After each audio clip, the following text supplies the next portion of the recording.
Okay, so I have no idea if this thing is in focus, but this is gonna be a long video and an emotional video. Not really. I'm not that emotional about it anymore. But it's gonna be a long video, much longer than most of the content I post.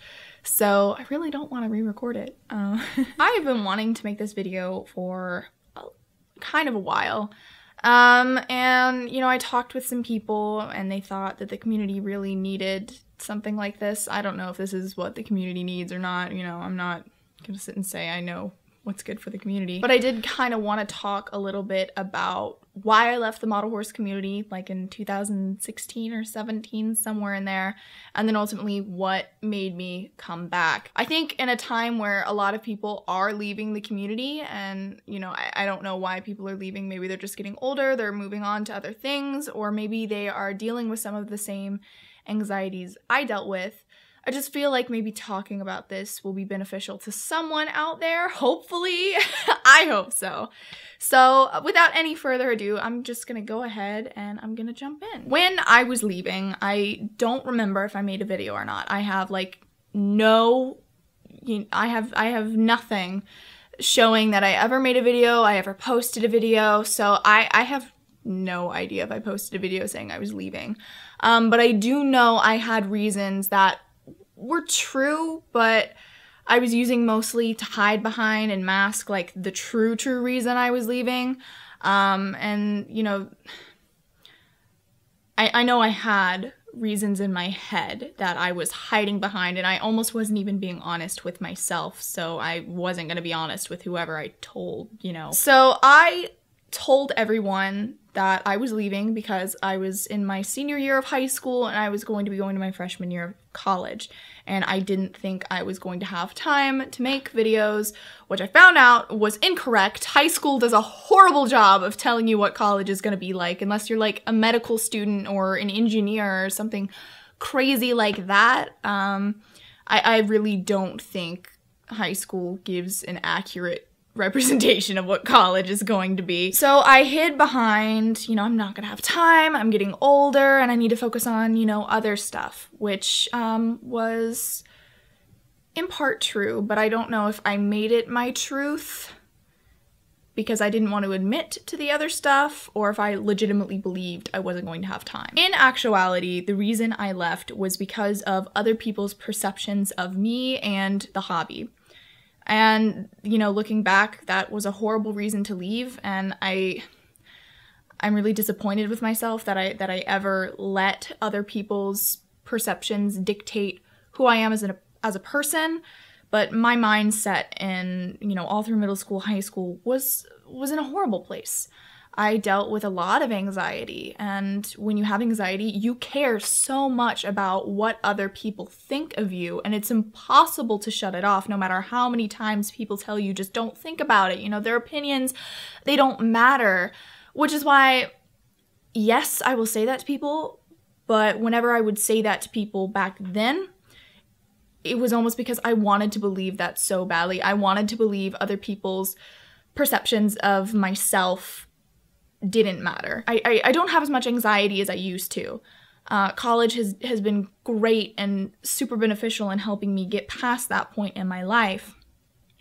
But I would just tell people that because it was what I wanted to hear. Now I tell people that because I legitimately think as you get older and mature, you start to realize people's perceptions don't matter, and that high school is not real life at all. It's fake. It's fake news, don't listen to it. But to kind of like get you into the mindset that I was dealing with, I'm gonna talk a little bit about middle school, maybe a little bit about elementary school, just to kind of introduce who I was, and then, you know, how that shift happened. So I guess I'll start with elementary school. I was the typical horse girl, and I ran around like a horse, I made horse sounds, but nobody seemed to dislike me. Or at least that's what I thought for the longest time. Now I'm not so sure. I don't know if I was popular because I was being used as the butt end of a joke. I know there were quite a few people that didn't like me. In fact, one boy like actually took a football and rammed it in my face one time. Like, I also know one of my classes, we had a class mascot that we'd made up. and it was shaped off of this like one 5th grade boy who was like the dreamboat 5th grade boy. I have no idea. Elementary school was a really weird time. I was the person who was like the loudest. So they had me put on like a paper mask and just run around screaming at recess. And I don't know like if I was a joke or if they legitimately liked me. Because flash forward to middle school, all of the friends that I had left me. I had no friends. And suddenly I was like, I don't know what to do. I am being hit with so much more homework and so much more stress than I've ever been exposed to. All of my friends are gone. Hormones are starting to kick in. I didn't know what was happening. And I gravitated towards a group of friends that majority of them I'm not friends with anymore. That was really when I started understanding what anxiety was. And I wasn't really dealing with any bullying from other people. It was all completely 100% from myself. I just hated myself and I hated the world and I was so angry. But I was still making videos at this point in time. You know, I had a YouTube channel, I was making videos, and in the videos you couldn't really tell that I hated the world, except for some of the violence in one of the episodes specifically. I wrote some really dark pieces in middle school that we won't even get into. Emma, you know. But you get to high school, and that was the first time I actually lost a friend to suicide. And I cried for 15 minutes that night when I found out, and I didn't cry again because I felt so much guilt over that I completely like shut everyone down. I shut myself down. I became really numb to emotions. And this was when necrosis started to take shape. And that's why in the first episode of Necrosis, Sarai Anzare, Lenore and Tristarian's mother, she commits suicide. And while that's never something that's really touched upon, that is something that sits with Lenore and Tristarian throughout the entirety of the series. And, you know, it was a part of my life. It was something I was dealing with, and it fused into my work. It was really the time around my junior year that shut everything down in my mind. In high school, I told myself I didn't want to be as sad as I was in middle school. So I was trying to be myself, and I thought that being yourself meant showing everything about yourself to everyone. So I was very open about my models to teachers, you know, other kids. And I don't want to say that I ever experienced bullying from it, because I don't know how much of my experiences have been tainted by the way I saw the world at the time. But the experiences I had were extremely damaging to my psyche. So junior year, I was in a multimedia class, and maybe it was my sophomore year. I'm pretty sure it was my junior year. Yeah, it was my junior year that I was in this multimedia class. And this was a, graphic design or video production class. And I hate graphic design. It's never something I've been good at. It's never been something I enjoy. And I really hate it now because of that class. But I was so excited for video production. You know, finally I was going to have some direction. I was going to be able to do something I love. I was ecstatic. I was finally happy about something for once. So I was really happy about it, but I was a junior in a class that was supposed to be for seniors. So not only was I the youngest, but there was only like maybe 2 other girls in that class. So there were a bunch of loud, rowdy boys that were your typical popular boys, sporty or charismatic or sarcastic, and, you know, basically distractions in class that I've never ever seen any of them in college because they typically don't last. But I was really excited, so I decided I was going to show my teacher one of my model horse films, because maybe then he'd realize, oh my gosh, she has so much experience, or, you know, she knows what she's doing, or she needs a little guidance, and I thought maybe he could guide me. That was the biggest mistake of my entire life, because he laughed in my face. He laughed, he thought it was the funniest thing he's ever seen, and he wasn't supportive. And it really destroyed me, because you think a mentor is going to be supportive of what you do. And then when they're not, But after that, I wasn't working on any more of the video productions. And I told myself it was because the seniors are going to be graduating next year. They're more important. They have seniority over me. That's a lie, because this was a class you could only take once, so I'd only be able to work on video production stuff once. That, and you had other juniors in different classes below me working on video productions. So I told myself then it was just because I have more experience than everyone else. Even though I'd never worked with Premiere in my life, and I wanted to learn how to use it, but I didn't get to learn how to use Premiere. No, I had to learn Illustrator, which, by the way, I remember nothing of because I hated everything. Hated every moment of it. The next incident was, coincidentally, involved with that same teacher, and it was for this little thing called FBLA, which was easily the worst mistake I ever made in high school, even more so than showing one of my model horse films to him. Was joining FBLA, the Future Business Leaders of America. So originally, I was signed on to be a part of the video production team. I was really excited. I wanted us to, you know, this was something that you compete at nationally if you make it to nationals. So I was so excited. And that teacher said, hey, so some of the other boys want to work on the video production. Would you mind stepping down?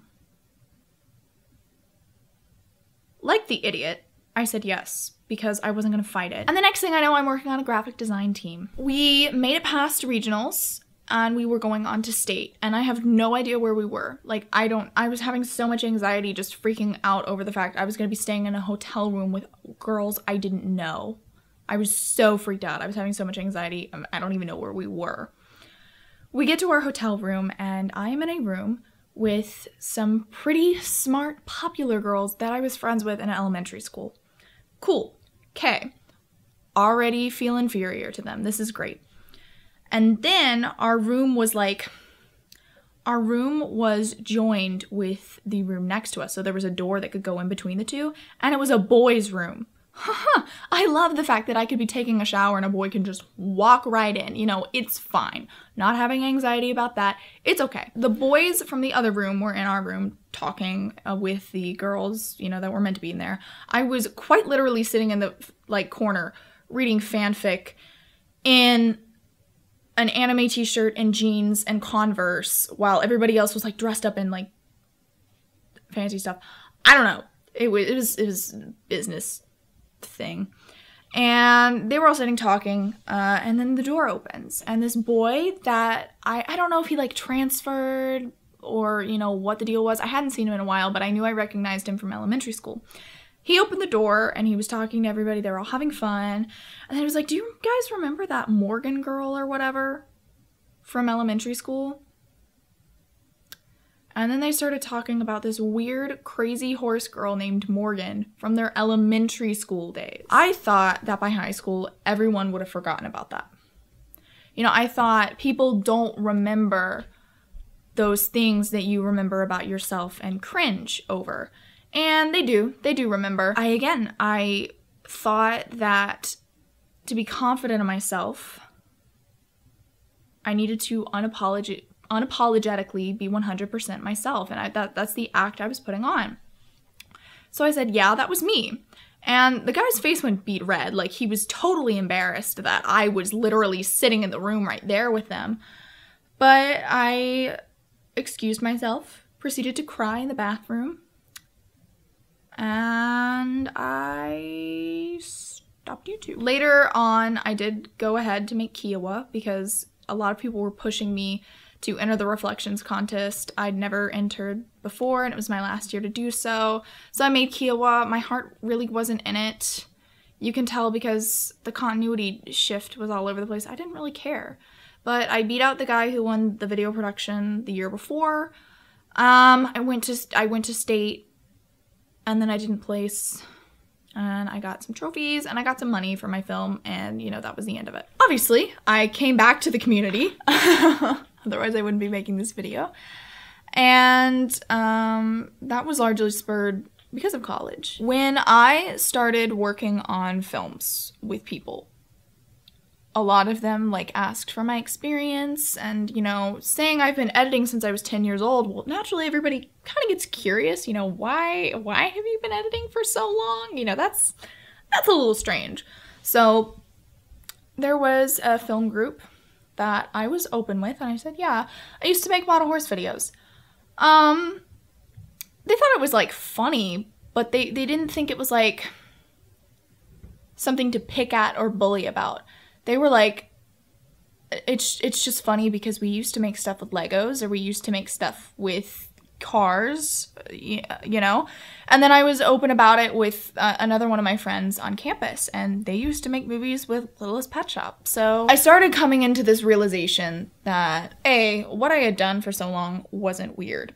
B, suddenly, without having stress of like the stress of high school, I've been performing better. My grades are up so much, and that's not even because I'm a film student. I got all A's in my gen eds, so I got an A in my probs and stats class. You know, I could have taken math for the liberal arts, but I didn't because I wanted to just, you know, see was it any different, and it was. Suddenly I was confident in myself. There were a couple of other factors that factored in terms, you know, like personal stuff I don't want to get into. But another one is my boyfriend, Jack, who you guys have seen in a couple of videos. And I remember one night I was crying because I missed necrosis so bad. I had been just like looking over my stuff because I had like made everything private. I'd had so much anxiety and didn't want anyone from high school finding anything. So I was looking over my stuff and I was like, this is not as bad as I remember it being. This is not as bad as all the excuses I made to people. This is like, I'm proud of what I did. You know, for the first time I was proud, and I was crying because I felt like not only was I letting my characters down, but I was letting a part of myself down. And you know you have a good story when it like is physically painful for you to walk away from it, which it was painful for me to walk away from necrosis. It was painful for me to walk away from YouTube. Oh no, go to sleep, honey. My computer just turned on. Why did you just turn on? I called my boyfriend and I told him, hey, I think I'm gonna start YouTubing again and bring necrosis back. Initially, I didn't know how to read his reaction. He wasn't excited. He was very much like, I could not read an expression in his voice. And he later told me that was because he was really surprised. Because he knew how difficult and, you know, how much pain I'd experienced with the models, that he was just really surprised because I'd been selling models. He was surprised that I was going to come back and that I was really going to do that. And he has been supportive every step of the way. You know, he has helped me film almost every episode now. Fun fact, he actually helped me film episode 1 of Necrosis way back before we even dated. You know, he was supportive then, and he's supportive now. And I've just finally found supportive people and a supportive environment that is good for me mentally and lets me be who I am. And high school never was going to be that. I came back because I felt I owed it to myself and to my characters and to my story to finish what I started, to put a close to the chapter I'd opened so many years ago. I didn't come back, you know, for the views, which is good because I don't get nearly as many as I used to. I didn't even come back for the friends, but since coming back, I feel like my friendships are a lot more meaningful, and I feel like the things that I've been able to do, like the New York Times article, was such a big deal for me because I was finally able to take back that, you know, the crazy horse girl term. So since coming back to the hobby, I've just had so many positive experiences that had I had the experiences I have now, I never would have left. Like, unfortunately, I had to go really low before I could come to the highest point that I've ever been in my entire life. So keep that in mind if you are dealing with depression or anxiety about anything, that maybe the environment you're in just isn't good.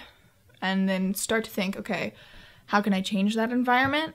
or is it high school and I just have to wait it out, you know? It's worth it. It really, like, legitimately is. I'm so happy with my life, and I'm so happy with the people in it. And I'm really looking forward to showing my professors some of my model horse stuff. The only thing that has me really scared is one of the boys that was in that hotel room, when, you know, just everything within me just fell apart. One of those boys is in one of my classes. You know, I did experience kind of a relapse, and I was really scared that I would end up giving into it, but I'm kind of like over it, you know? I would say something, but I can't say that on this channel. I have young viewers. I'm gonna end this video because, like, it's almost been 30 minutes, and my name is not Gabriel blah blah blah blah. You know, I'm not spilling tea on the beauty community. So I'm gonna go ahead and go. Just, you know, take, I guess, what you want to from this, and just, I don't know what I'm trying to say. I've been talking for too long. I've been talking for 30 minutes, and I'm already tired of hearing myself speak. So yeah, have a wonderful day. Don't forget to imagine, create, and inspire. Also, by the time that this video is out, there is the Mares in Black podcast that I was recently in. I know Stormy Strike was in it, Briar Trot was in it, and Albrook Studios was in it. My brain is like kapooey right now. So if you want to hear some people talk about the model horse YouTube community in a podcast, you can find that on the Mares in Black website, which I'll have linked below, or iTunes, or Spotify. Yeah, I love you guys. Thank you so much for supporting me, and I'm so happy to be back. I'm not gonna leave until necrosis is over, I promise.